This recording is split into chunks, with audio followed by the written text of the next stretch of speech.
अस्सलाम वालेकुम स्टूडेंट्स, कैसी लेंस पर खुश आमदीद। आज का हमारा जो टॉपिक है वो फ़र्स्ट ईयर का फ़िज़िक्स का पेपर है, जिसमें फेडरल बोर्ड को और के बोर्ड को जो है नज़र में रखेंगे कि उसके हवाले से हमारे कौन कौन से जो क्वेश्चन हैं वो इम्पॉर्टेंट हैं।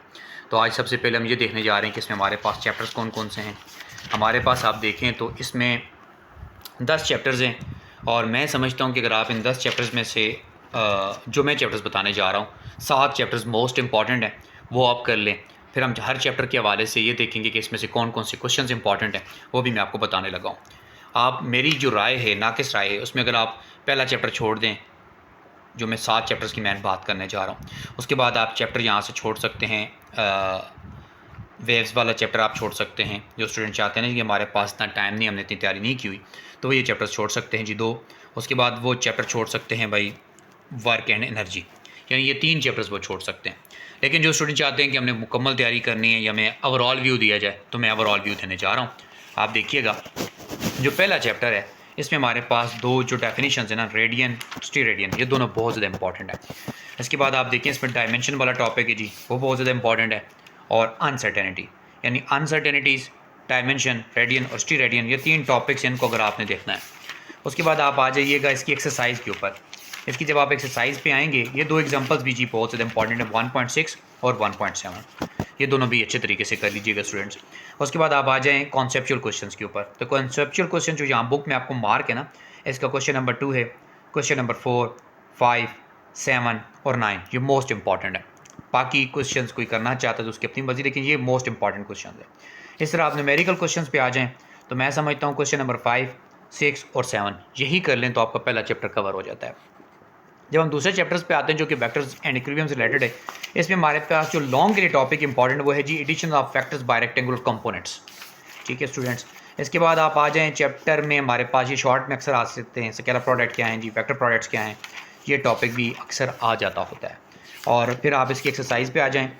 जब आप इसकी एक्सरसाइज पे आते हैं तो जहाँ पे आपको इसके कॉन्सेप्चुअल क्वेश्चंस नज़र आ रहे हैं, आप इसमें से कॉन्सेप्चुअल क्वेश्चंस कर लीजिएगा। कौन कौन से कॉन्सेप्चुअल क्वेश्चंस आप कर लें, क्वेश्चन नंबर 3 आप कर लें, इसके बाद आप क्वेश्चन नंबर 4 कर लें, क्वेश्चन नंबर 7 कर लें, क्वेश्चन नंबर 9 कर लें और क्वेश्चन नंबर 10 कर लें। ये इंपॉर्टेंट तरीन क्वेश्चन हैं इसके। उसके बाद मैं आपको बताऊँ जनाब कि इसके न्यूमेरिकल्स कौन से इंपॉर्टेंट है। तो न्यूमेरिकल 8, 7, 9 और इसमें न्यूमेरिकल नंबर 3 है जिसका इंपॉर्टेंट है, और न्यूमेरिकल नंबर 6 इसका इंपॉर्टेंट है स्टूडेंट। उसके बाद हम तीसरे चैप्टर पे आते हैं, और मैं समझता हूँ लॉन्ग टॉपिक के हवाले से तीसरा चैप्टर जो है जी पहले 3 चैप्टर्स में सबसे ज़्यादा इंपॉर्टेंट है। और उसमें ये 2 टॉपिक्स जो हम करने जा रहे हैं, ये दोनों टॉपिक्स, ये जी perfectly elastic in one dimension, ये जो टॉपिक है इसका लॉन्ग में प्रूफ है, बहुत इंपॉर्टेंट है भाई। और मैं कहता हूँ प्रोजेक्टाइल मोशन पहले 3 चैप्टर्स का सबसे इंपॉर्टेंट 3 टॉपिक ये है। और उसके बाद ये जो भी मैंने कोलिजन वाला टॉपिक बताया है सेकंड नंबर पे इंपॉर्टेंट है। बाकी जो क्वेश्चंस मैंने आपको बताए हैं ना, वो शॉर्ट क्वेश्चंस वगैरह के लिए आप करें, लेकिन लॉन्ग टॉपिक्स के लिए ये 2 टॉपिक्स बहुत ज़्यादा इंपॉर्टेंट है तीसरे चैप्टर के। उसके बाद स्टूडेंट्स आप आ जाएँ इसकी एक्सरसाइज पे। एक्सरसाइज पे जब आप आते हैं तो इसकी कॉन्सेप्चुअल क्वेश्चन नंबर मैं आपको बता रहा हूँ जनाब, 6 है, इसका 8 है, 9 है, 10 है, 11 और 12, ये कॉन्सेप्चुअल क्वेश्चंस आप इसके कर लें। इसके बाद आप कहेंगे जिसके न्यूमेरिकल्स, तो इसके न्यूमेरिकल्स में मैं आपको बताने लगा हूँ जनाब, इसका न्यूमेरिकल नंबर आप कर लें जी 6। उसके बाद स्टूडेंट्स आप इसका न्यूमेरिकल कर लें 2 और 1, बहुत ज़्यादा इंपॉर्टेंट है ये। चौथे चैप्टर पे आप आ जाएँ। वैसे तो मैंने इसको एक्सक्लूड किया, लेकिन अगर आप कोई स्टूडेंट्स को करना चाहते हैं तो ये topic work done in a gravitational field, very very important topic long के लिए जनाब। और उसके बाद आप आ जाइएगा एब्सोल्यूट पोटेंशियल एनर्जी, ये बहुत ज़्यादा इंपॉर्टेंट टॉपिक है जी इस चैप्टर के हवाले से अगर हम देखें तो। इसके बाद आप आ जाइएगा जनाब रिन्यूएबल एनर्जी रिसोर्सेज के मुंह नाम आ जाते हैं शॉर्ट क्वेश्चन के अंदर, इसको भी आपने देखना है स्टूडेंट्स। फिर इसके आप देखें जी कॉन्सेप्चुअल क्वेश्चन है हमारे पास, पहला है जनाब, तीसरा, उसके बाद आप 4th, 6th, 7th, 8th, 11th, 10th, ये बहुत ज़्यादा इंपॉर्टेंट है। 9th, ये वाले आपने करने हैं, इसमें मुझे कोई गुंजाइश नज़र नहीं आ रही। आप इसके न्यूमेरिकल्स को देखें तो इसके न्यूमेरिकल्स में आप देखें जी 10, 11, 8, 6 और 5, ये आप कर लें स्टूडेंट्स। के बाद आप 5वें चैप्टर पे आ जाएं। 5वें चैप्टर में स्टूडेंट्स ये प्रूफ बहुत ज़्यादा आता है। S is equal to R theta वाला प्रूफ काफ़ी दफ़ा आ चुका है, V is equal to omega into R वाला, और A is equal to alpha into R वाले, तीनों में से अक्सर एक प्रूफ आया होता है शॉर्ट क्वेश्चन के अंदर, इसको लाजमी कीजिएगा स्टूडेंट्स। उसके बाद आप देखें इसके जो लॉन्ग क्वेश्चन के लिए इंपॉर्टेंट है, रियल एंड एपरेंट वेट है, ये बहुत ज़्यादा इंपॉर्टेंट क्वेश्चन है इसका। और उसके बाद आप देख लें ये काइनेटिक एनर्जी ऑफ रोटेशन है, ये एक इम्पॉर्टेंट टॉपिक है इसका, real and apparent wait important है। उसके बाद आप देखें जी इसका टॉपिक इंपॉर्टेंट है आर्टिफिशियल ग्रेविटी, ठीक है जी। और इसमें आप ये जी ऑर्बिटल वेलोसिटी बहुत ज़्यादा इंपॉर्टेंट एक टॉपिक है, इसको स्टूडेंट्स आप कर लें।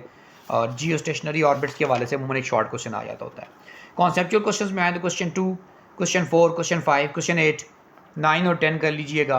स्टूडेंट्स इसमें न्यूमेरिकल करने की कोई ज़रूरत नहीं है, मैं समझता हूँ इस चैप्टर का न्यूमेरिकल करने की ज़रूरत नहीं है। छठा चैप्टर जो है जी फ्लूइड वाला है, इसमें Bernoulli's equation, equation of continuity और बर्नौलीज इक्वेशन की कुछ एप्लीकेशंस हैं, ये बहुत ज़्यादा इंपॉर्टेंट है। लॉन्ग के लिए बर्नौलीज इक्वेशन उसकी जो एप्लीकेशंस हैं इनमें से क्वेश्चन आने का चांस है। और स्टूडेंट्स आप आ जाए इसके कॉन्सेप्चुअल क्वेश्चंस के ऊपर, तो इसके कॉन्सेप्चुअल क्वेश्चन में आप 9, 8, 7, 6 और 5 कर लीजिएगा, इसके भी न्यूमेरिकल्स करने की आपको ज़रूरत नहीं है। उसके बाद 7th चैप्टर है स्टूडेंट्स, इसमें सिंपल हार्मोनिक मोशन वाला जो टॉपिक है ना, ये सर्कुलर मोशन वाला वेरी इंपॉर्टेंट टॉपिक है, इसको आप अच्छे तरीके से तैयार करें। उसके बाद स्टूडेंट्स आप टॉपिक कर लें energy conservation in case of simple harmonic motion, ये भी आ सकता है।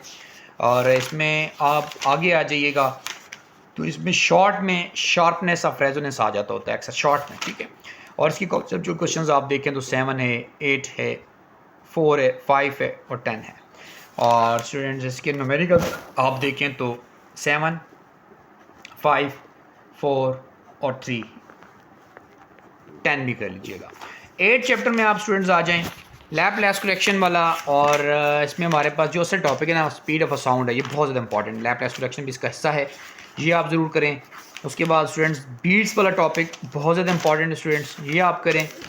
और उसके बाद मैं आपको जो टॉपिक रिकमेंड करने जा रहा हूँ स्टूडेंट्स, मैं कहता हूँ जी कि आप topic Doppler's effect is very important topic, ये अच्छे तरीके से कीजिएगा स्टूडेंट्स।